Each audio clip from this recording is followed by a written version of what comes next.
I think it was the second day, and it was Andrew's second day as well.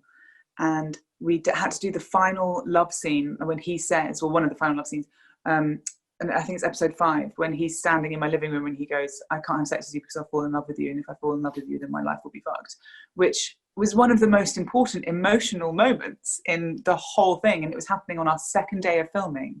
And the first day, I think we'd had to do our sex scenes or something. I mean, it was just like, it was that kind of crazy backwards way of, when you really think, ideally, we should have been working together for weeks before we come to this amazing moment. And actually, I was standing in that room and Andrew walked in with that performance. And I think on like the 3rd or 4th take, he gave the most beautiful reading of that line. And I remember just looking at Harry, and Harry just almost like welling up, and like Jenny was there as well, and we're all looking at each other. And then it was actually in that moment watching Andrew do that, going, oh my God, we've got a show, we've got a love story.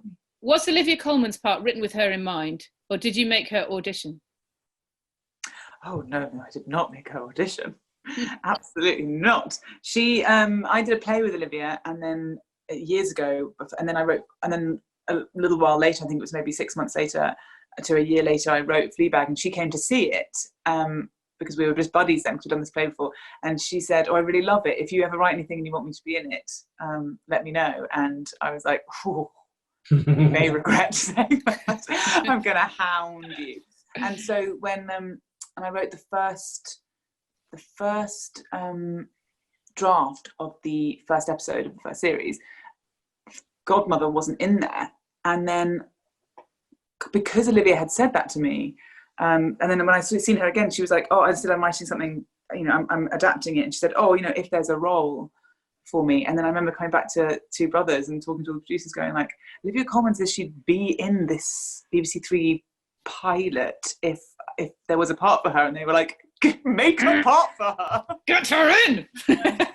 And so I did speak to her, and we just talked about that she'd always just wanted to play somebody, just sort of unlike the sort of warm, natural energy that she has. She's so mischievous, and she wanted to play someone with a mean streak, and it sort of built out from there. But no, I didn't. That was. I mean, it's just so lucky that she was a friend and was willing. Yeah, it's great that she plays an absolute cow. That's the main thing that we like about it. Okay, this is from Adam Beale from YouTube. Did any other works inspire either concept or visual style of the show? We've already talked about Goodfellas, that kind of feel for the first scene in the second series. But did you have anything else in mind? Did you have anything else in mind, Phoebe? I know it came from a stage show, but when you were thinking telly-wise. And what about you, Harry? Oh, I just don't think like that, I'm afraid, very much. I sometimes do. I mean, there are elements of the freewheelingness of Robert Altman in some of this stuff. There's something of the way he just loves to play out a 2-shot. I love 2 shots. I love the way that you can just ask the audience to feel the tension between 2 characters, like in the opening of the episode 3 in that lift. I see lots of 2 shots all the time, and I think that's probably partly an influence of 70s American cinema. So there's that, and yeah, Phoebe, did you think of anything? I mean, there's also Godfather. Well, The Godfather 2's got to be better than The Godfather 1. Yeah. No, The Godfather 2. And somebody said to me when I was really worried about not having a story for season 2 and it not being as good as season 1 and being, I honestly really did try and like back out a couple of times. Everyone was very supportive and enthusiastic, and also would really listen to the fears of that, and actually I took a lot of inspiration from how how Godfather then like upped its game for Godfather 2. I mean, that sounds sort of ludicrous, but actually sometimes you need to go so far away from the thing you're making to get the most perspective and inspiration on it, because if you're watching things that are sort of similar the whole time, then you sort of feel a bit cornered and by style, and so that was really helpful for me. Okay, this one is from Taylor Loveday. what, and this is quite a hard one, but I think it is interesting. Why do you think Fleabag resonates with so many people? I mean, I can't imagine that she's also, there's another bit to this, which is, did you ever think it would get as much traction and positive feedback from the audience? But that is not really how people write, is it? It's why do you think she is so loved and resonates with people?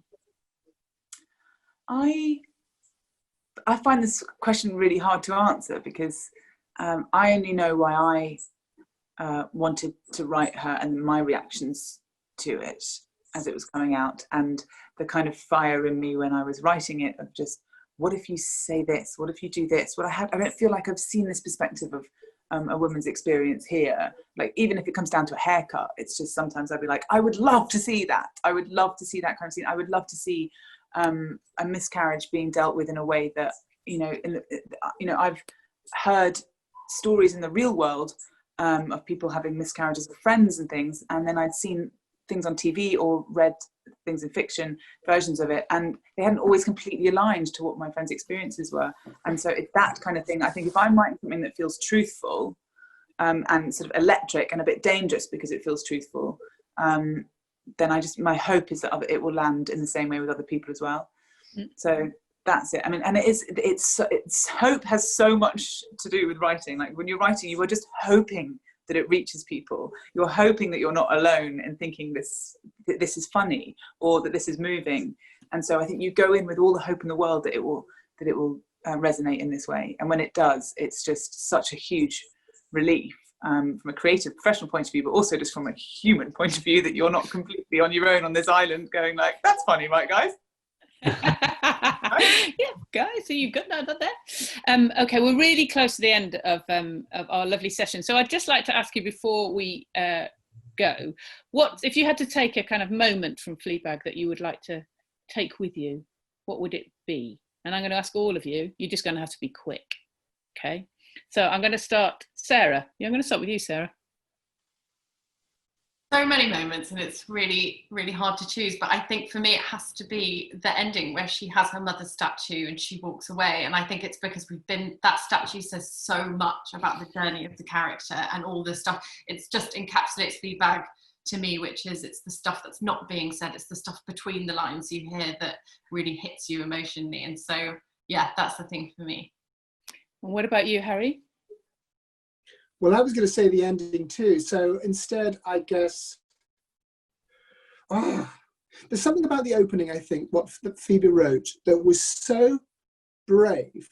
And I think brave is the wrong word. It's so audacious and impertinent to start with a bloody nose and to an altercation with that waitress, and then to turn around and give us the theme of the whole piece. Because, coming off the back of that first series, where do you go from there? And you go by jumping right into a different world, set of ideas, and putting love at the heart of it. So I think I'm really proud of the way we managed that. Took us a lot of takes, but I'm so proud of that. That's beautiful. Sian, what about you? Well, I wasn't sure whether you meant, like personally in the making of it. I don't mind, whatever. But my favourite days on set, or without question, were the filming of episode 3, which is, like Claire at work day.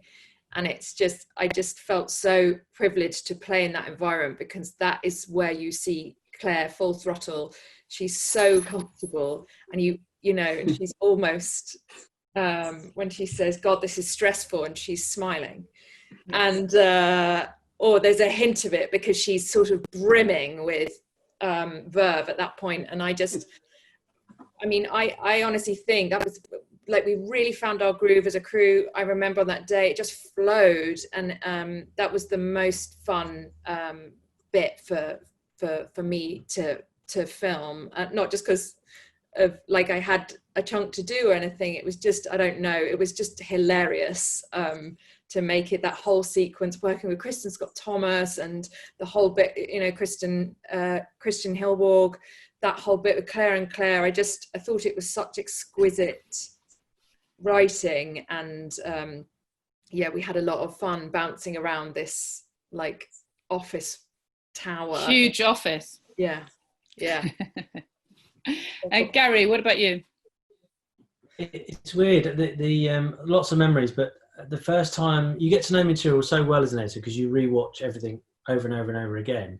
But the first time I watched the takes where Fleabag goes away and she turns the camera and waves, sitting on my own in the edit suite, I sort of did this.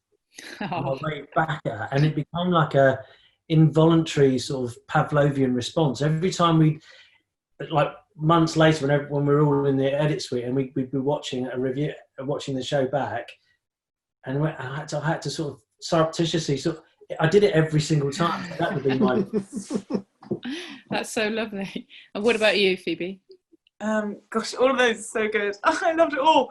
I'd say in the making of it, I think maybe it was the second day filming, maybe even the first day filming, when I didn't feel like I had a total handle on even the scripts yet, or the feeling. Like I said, you have that feeling that the show is there, but it just felt so sort of like still having to fix scripts late night and all that, because I'm talking to Harry every second of the day, you know, him took me through everything he was going to do. All that was so mad. And I think it was the second day, and it was Andrew's second day as well.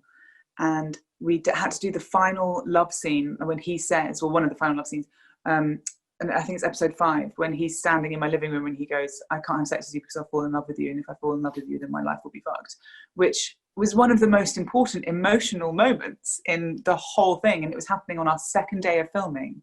And the first day, I think we'd had to do our sex scenes or something. I mean, it was just like, it was that kind of crazy backwards wave that when you really think ideally we should have been working together for weeks before we come to this amazing moment. And actually I was standing in that room and Andrew walked in with that performance, and I think on like the 3rd or 4th take he gave the most beautiful reading of that line. And I remember just looking at Harry, and Harry just almost like welling up, and like Jenny was there as well, and we're all looking at each other. And then it was actually in that moment watching Andrew do that, going, oh my god, we've got a show, we've got a love story.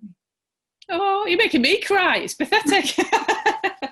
So look, it is time to wind up, sadly. I do feel like I could talk up to you for like another hour about this wonderful, wonderful show. It's absolutely just great. It was so great to rewatch it all, have an excuse to rewatch it all. It was absolutely brilliant. So I'd like to say thank you to you all. Congratulations on your nominations. Hooray, hooray.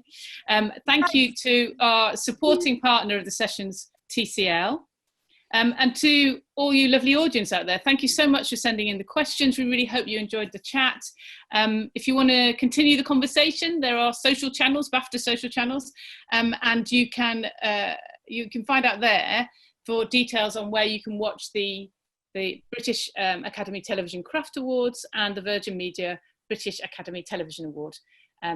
Thank you so much for joining us. This has really, been a lovely way to not get out of the house and have a wonderful time. Thank you for giving us such a brilliant show. So lovely. And we will say goodbye. Bye.